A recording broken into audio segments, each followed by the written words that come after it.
அம்பேத்கரை சீண்டிய அன்றே பாஜகவுக்கு இறங்குமுகம் தொடங்கிவிட்டதாக விடுதலை சிறுத்தைகள் கட்சி தலைவர் திருமாவளவன் தெரிவித்துள்ளார்.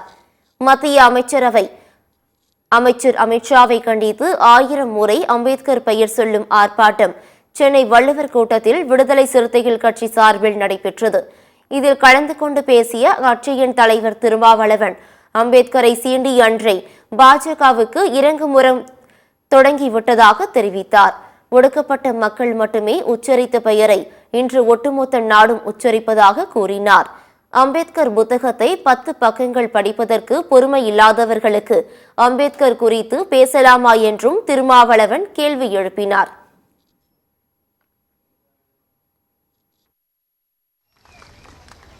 அவருடைய கிராஃப் இனி டவுன்ஃபால் தான், இப்படி ஏறிக்கிட்டே போச்சு இல்லையா?